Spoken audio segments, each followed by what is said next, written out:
Hi friends, అందరికీ నమస్కారం అండి. తెలంగాణ రాష్ట్ర వ్యాప్తంగా ఉన్నటువంటి రైతులకు సంబంధించి ప్రభుత్వం నుంచి ఇప్పుడిప్పుడే ఇంపార్టెంట్ ఫ్లాష్ అప్డేట్ అయితే రావడం జరిగిందండి. ఆ వివరాలన్నీ కూడా వీడియోలో తెలుసుకునే ప్రయత్నం చేద్దామండి. అందుకే వీడియో అయితే చేయడం జరుగుతుంది. వీడియోని చివరి వరకు చూడండి, అర్థమవుతుందండి. ఇక లేట్ చేయకుండా వీళ్ళకైతే వెళ్ళిపోయే ప్రయత్నం అయితే. హాయ్ ఫ్రెండ్స్, అందరికీ నమస్కారం అండి. తెలంగాణ రాష్ట్ర వ్యాప్తంగా ఉన్నటువంటి రైతులకు సంబంధించి ప్రభుత్వం నుంచి ఇప్పుడిప్పుడే ఇంపార్టెంట్ ఫ్లాష్ అప్డేట్ అయితే రావడం జరిగిందండి. అది రూపాయి చెప్పారు. ఈ రోజు తేదీ చూసుకున్నట్లయితే ఒకసారి 21వ తారీఖు శుక్రవారం అండి. తెలంగాణ రాష్ట్రంలో రైతు భరోసా కోసం అందరం కూడా ఎదురు చూస్తున్నాం. వానాకాలం యాసంగి సీజన్ సంబంధించి మంత్రి తుమ్మల నాగేశ్వరరావు అయితే ఊహించిన శుభార్త తెలియజేశారనమాట. తెలంగాణ రాష్ట్రంలో అన్నదాతల ఖాతాల్లో రైతులకు నేరుగా అకౌంట్ అయితే డబ్బులు అనేది జమ అవుతున్నాయి. గత ప్రభుత్వంలో ఎకరానికి 10,000 రూపాయల అకౌంట్ లో జమ చేస్తే ఈసారి తాము అధికారంలో వచ్చిన వెంటనే కూడా 15,000 రూపాయలు ఎకరానికి జమ చేస్తామని చెప్పారు. రాష్ట్ర ఆర్థిక పరిస్థితి అనుగుణంగా ఈసారి 2,000 రూపాయలు అదనంగా ఎకరానికి 12,000 రూపాయలు అయితే ఖాతాలు అయితే జమ చేస్తున్నారు. తొలి విడత తెలంగాణ రాష్ట్ర వ్యాప్తంగా ఎకరానికి 6,000 రూపాయలు అర్హులైన ప్రతి ఒక్క రైతుల ఖాతాలో జనవరి 26 తారీఖు నుంచే ఈ పథకాన్ని ప్రారంభించిన డబ్బులు అనేది ఖాతాలో జమ చేస్తున్నారు. తాజాగా తెలంగాణ రాష్ట్ర వ్యాప్తంగా రైతు భరోసా సంబంధించి చాలా మంది అయితే ఎదురు చూస్తున్నారు అన్నమాట. అయితే ప్రభుత్వం ఇప్పటి వరకు జమ చేసిన కొన్ని ఎకరాల వరకు అయితే అందులో కూడా చాలా మంది అయితే కొంతమంది డబ్బులు పడ్డాయి అంటున్నారు. కొంతమందికి మాకు ఒక్క రూపాయి కూడా రావడం లేదని అంటున్నారు. ఇందుకు సంబంధించి ప్రభుత్వం నుంచి డిప్యూటీ సీఎం బట్టి విక్రమార్క గుడ్ న్యూస్ చెప్పడం జరిగింది అనమాట. ఇది కూడా వీళ్ళు అయితే దరఖాస్తులు అయితే చేసుకోవాలట. తెలంగాణ రాష్ట్రంలో ప్రభుత్వం నుంచి ఊహించని శుభార్త అయితే చెప్పడం జరిగిందండి. ఇటీవల కాలంలో ప్రభుత్వం కొన్ని పథకాలను అయితే ప్రారంభించిన విషయం తెలిసిందే. నేడు సీఎం రేవంత్ రెడ్డి శంకుస్థాపన అయితే చేయబోతున్నారు. ఈ పథకాన్ని అట్టహాసంగా పరుగులు పెట్టించబోతున్నారు సీఎం రేవంత్ రెడ్డి. అలాంటి పథకాలు ఇందుకు సంబంధించి ఈ రోజు రైతు భరోసా సంబంధించినటువంటి పూర్తి సమాచారాన్ని వీడియోలో తెలుసుకునే ప్రయత్నం చేద్దామండి. ఎండ్ వరకు చూడండి, అర్థమవుతుందండి. మరోసారి ఛానల్ వస్తే తప్పకుండా సబ్స్క్రైబ్ చేసుకొని bell button all notification activate చేసుకోండి. చూస్తున్న ప్రతి ఒక్కరు లైక్ చేసి మిత్రులందరికీ వీడియోని షేర్ చేయండి. తెలంగాణ రాష్ట్రంలో రైతులకు గుడ్ న్యూస్ చెప్పినటువంటి మంత్రి వ్యవసాయ శాఖ మంత్రి తుమ్మల నాగేశ్వరరావు రైతుల ఖాతాల్లో డబ్బులు అనేది జమ అవుతున్నాయని. అయితే తెలంగాణలో ఇప్పటికే రైతు రుణమాఫీ కంప్లీట్ చేసింది. చేనేత కార్మికులకు త్వరలోనే రైతు రుణమాఫీ చేస్తామని మంత్రి తుమ్మల నాగేశ్వరరావు ప్రకటించారు. వచ్చే నెలలో దీనిపైన నిర్ణయం తీసుకుంటామని చెప్పారన్నమాట. రాష్ట్రంలో 190 చేనేత సంఘాలు ఉన్నాయి. త్వరలోనే వారందరికీ ఎన్నికలు కూడా నిర్వహిస్తామని, వారి సంక్షేమానికి తాము కట్టుబడి ఉన్నామని, త్వరలోనే రుణమాఫీకి సంబంధించి వారికి కూడా గుడ్ న్యూస్ అయితే చెప్పబోతున్నట్లు అప్డేట్ రావడం జరిగింది. దీన్ని బట్టి చూసుకున్నట్లయితే తెలంగాణ రాష్ట్ర వ్యాప్తంగా ఇప్పటికే రాష్ట్రంలో 2 లక్షల వరకు ఉన్న రుణాలన్నీ కూడా మాఫీ అయితే జరిగింది. 2 లక్షలు ఆ పైన ఉన్న వారికి అయితే డబ్బులు అనేది జమ కాలేదు. త్వరలోనే ఇందుకు సంబంధించి రాష్ట్రంలో మరోసారి రైతు రుణమాఫీ అనేది పథకాన్ని మళ్ళీ స్టార్ట్ చేయబోతున్నట్లు అప్డేట్ అయితే అందుతుంది. తెలంగాణ రాష్ట్రంలో ప్రభుత్వం చెప్పినట్లుగా రైతు భరోసా సంబంధించి ప్రభుత్వం స్పష్టత ఇచ్చే ప్రయత్నం అయితే జరిగింది.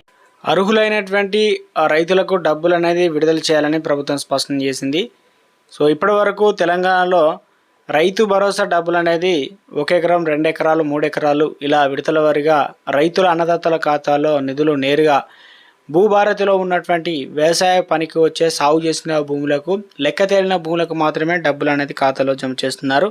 అయితే మరోసారి ఇందుకు సంబంధించి డబ్బుల పైన మార్చి మొదటి వారంలోగా రైతుల ఖాతాలో డబ్బులు అనేది జమ అవుతాయన్నమాట. సో ఎవరికి జమ అవుతాయి ఏంటంటే, చాలామంది పేర్లు నమోదు చేసుకున్నా ఇంకా డబ్బులు రాకపోవడంతో విమర్శలు, ఫిర్యాదులు వెల్లువెత్తున్న క్రమంలో తెలంగాణ ప్రభుత్వం కీలక ప్రకటన జారీ చేసింది. అర్హులైన రైతన్నలకు మార్చి మొదటి వారంలోగా రైతు భరోసా డబ్బులు జమ అవుతాయని చెప్పేసి స్పష్టం చేసింది. సో ఇప్పటి వరకు ఎవరైతే కొత్తగా పట్టా పాస్ పుస్తకాలు 3 లక్షల మంది రావడం జరిగింది, వారికి Aadhaar card, pan card, bank details ఇవన్నీ కూడా తీసుకొని భూభారతిలో వెబ్సైట్లో అయితే అప్లోడ్ చేశారు. ఇందుకు సంబంధించి బ్యాంకు అకౌంట్ సంబంధించి క్లియరెన్స్ వచ్చిన వారికి ప్రభుత్వం నుంచి ఈ డబ్బులు అనేది రిలీజ్ చేయాలని, సో వారికి సంబంధించి మార్చి మొదటి వారం నుంచి డబ్బులు పడతాయని. సో తెలంగాణ రాష్ట్రంలో ఇప్పటికే 3 విడతల్లో దాదాపు 18,000 రూపాయల అకౌంట్లో జమ చేశారు. సో వీరిలో కొంతమందికి ఇప్పటికే డబ్బులు అనేది చాలామందికి వచ్చాయి, కొంతమందికి అయితే రాకపోవడంతో ఆందోళన చెందుతున్నారు. ఆందోళన చెందాల్సిన అవసరం లేదు, రాని వారికి కూడా మార్చి మొదటి వారంలోగా డబ్బులు జమ అవుతాయని. సో మరొకటి, రాష్ట్రంలో మీకు 5 ఎకరాలు ఉంటే తప్పనిసరిగా ప్రభుత్వం ఇప్పటివరకు 3 ఎకరాల వరకు జమ చేసిన, సో ఎందుకంటే 3 ఎకరాలున్నా 4 ఎకరాలున్న రైతులకు కూడా 3 ఎకరాల వరకు క్లియరెన్స్ సాగు విస్తీర్ణం ఉన్నట్లయితే తప్పనిసరి డబ్బులను జమ అవుతున్నాయండి. తెలంగాణ ముఖ్యమంత్రి రేవంత్ రెడ్డి చెప్పినట్టుగానే ముగ్గు అనేది పోయబోతున్నారు. ఇందిరమ్మ ఇళ్లకు సంబంధించి అప్పక్కపల్లిలో ముగ్గు అయితే పోయబోతున్నారనమాట సీఎం రేవంత్ రెడ్డి.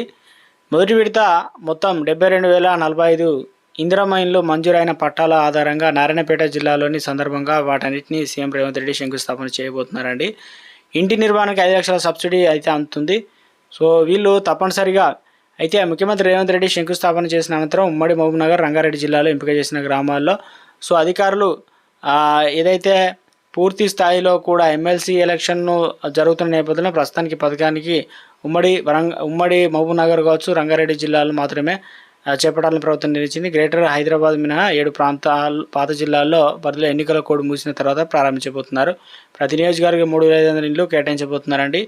సో మొత్తానికి రాష్ట్ర వ్యాప్తంగా ఈరోజు 11:30-12 గంటల వరకు అయితే ముగ్గు అయితే పోయబోతున్నారండి. సో మొత్తం మీద అయితే గుడ్ న్యూస్ అయితే చెప్పడం జరిగిందనమాట. ఈ పథకానికి సంబంధించి ఈరోజు సీఎం రేవంత్ రెడ్డి ఎట్టి పరిస్థితుల్లోనూ గుడ్ న్యూస్ అయితే చెప్పే ప్రయత్నం జరిగిందనమాట. ₹1,00,000 వారి ఖాతాలో అయితే జమ చేయబోతున్నారు. అది కూడా ముగ్గు పోసిన తర్వాత స్వయంగా పూర్తిగా ఎవరైతే ఇంట్లో లబ్ధిదారులు ఉన్నారో వారు ఇందుకు సంబంధించి వార్డ్ మెంబర్ కావచ్చు, పంచాయత్ సెక్రటరీ ఫోటో తీసి దీనికి జియో ట్యాగ్ చేసుకోవాలి. దాని తర్వాత వచ్చేసి బేస్మెంట్ కట్టినాక ₹1,00,000 అయితే అకౌంట్లో జమ చేస్తారనమాట. పథకానికి సంబంధించి రైతు భరోసా సంబంధించి చూసుకున్నట్లయితే అందరూ ఊహించినట్లుగానే శుభవార్త చెప్పే ప్రయత్నం జరిగింది. ఎందుకంటే ప్రభుత్వం ఇప్పటివరకు జమ చేసిన 3,000 కోట్ల చిల్లరలో చాలా మందికి కొంతమందికి డబ్బులు రాలేదనమాట. ఈరోజు డబ్బులు వస్తాయా లేవా అని చాలా మంది ఎదురు చూస్తున్నారు. కాబట్టి తప్పనిసరిగా గా ప్రతి ఒక్క గ్రామాన్ని పైలట్ ప్రాజెక్ట్ కింద ఎవరికైతే సెలెక్ట్ చేశారో ఆ గ్రామాల్లో ఉన్న రైతులకు ప్రభుత్వం 89,000 రూపాయల చెక్ రిలీజ్ చేసింది. కాబట్టి అందరికీ ఈరోజు అయితే పడని వరకు వస్తాయి. దాంతోపాటు ఈరోజు 3 నుంచి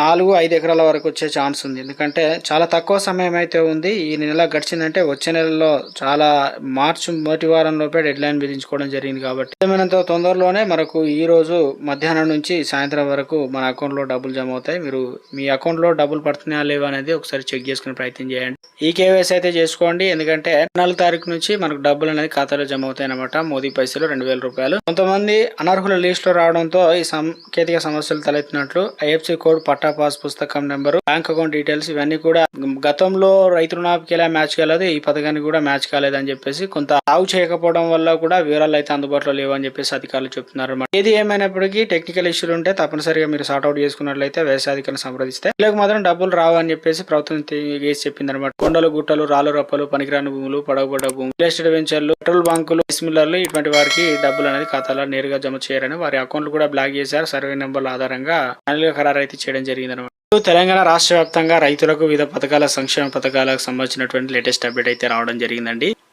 ప్రతి ఒక్క చిన్న అప్డేట్ కూడా వీడియో రూపంలో అందించే ప్రయత్నమే జరుగుతుందండి. వీడియో ఎండ్కి అయితే వచ్చిందండి. వీడియో అర్థమైంది అనుకుంటున్నాను.